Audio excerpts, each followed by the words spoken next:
جو لباس ہے اس کے مقاصد ہے بھائی. بنیادی طور پر تو بڑے مقاصد دو ہیں، ویسے 4 مقاصد ہیں. ایک مقصد لباس کا ہے ستر. فرمایا یا بنی آدم قد انزلنا علیکم لباسا یواری سوآتکم.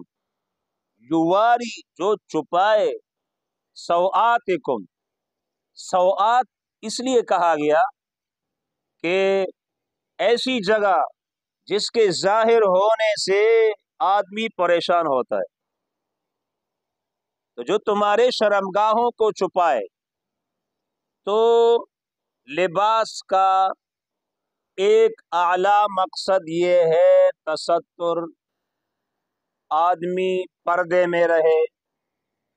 اور پھر لباس کے 3 عیب ہیں. کتنے؟ نمبر 1، لباس اتنا چھوٹا ہو کہ اس کے بدن کو نہ ڈھانپ سکے. جن جگہوں کو چھپانا ضروری ہے اس کو وہ نہ چھپا سکے. بالکل چھوٹا لباس ہو جو پورا نہیں ہوتا، یہ بھی لباس میں عیب ہے. نمبر 2، لباس تو بڑا ہو لیکن اتنا باریک ہو کہ بدن کے اعضاء اس میں نظر آ رہے ہیں، تو یہ بھی لباس میں عیب ہے. اور یا لباس تو بڑا ہو، اتنا باریک بھی لیکن چست لباس ہو، اتنا چست ہو کہ بدن کے جو اعضاء کی بناوٹ وہ واضح سامنے نظر آتی ہے. تو یہ لباس میں عیوب ہیں، یہ خرابیاں ہیں.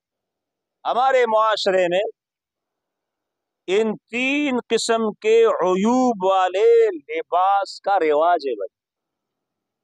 کبھی تو لباس بالکل چھوٹا ہوتا ہے.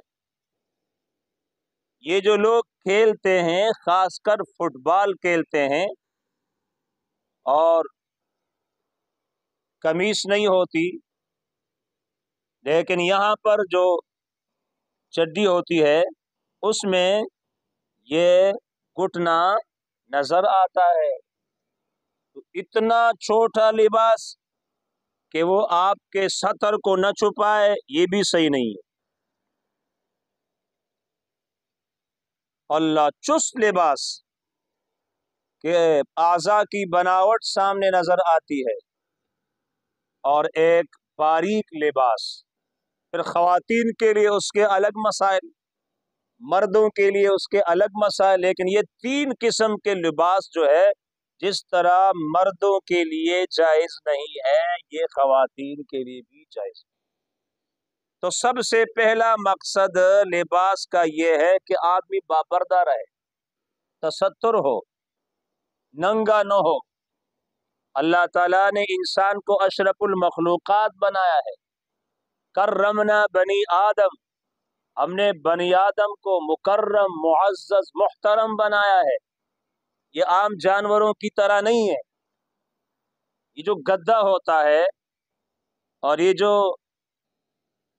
بیل ہوتا ہے ان کی ٹوپیاں ہوتی ہے؟ نہیں ہوتی. تو انسان کے لیے اللہ تعالیٰ نے کرامت والی چیزیں رکھی ہیں. اسی طرح یہ جو بیل ہیں، بھینس ہے، ان کا لباس ہوتا ہے؟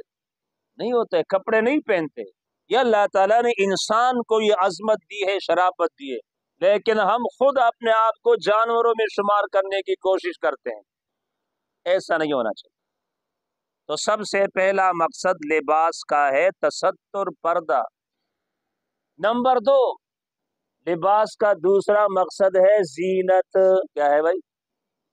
کہ اس سے انسان خوبصورت نظر آتا ہے. لباس بھی اس طرح بنانا چاہیے کہ اس سے انسان جو ہے وہ خوبصورت نظر آئے. اور بھائی ایک صحابی نے نبی پاک صلی اللہ علیہ وسلم سے سوال کیا، اللہ کے رسول، اگر میں اعلیٰ قسم کی یا خوبصورت قسم کا لباس پہن لوں نبی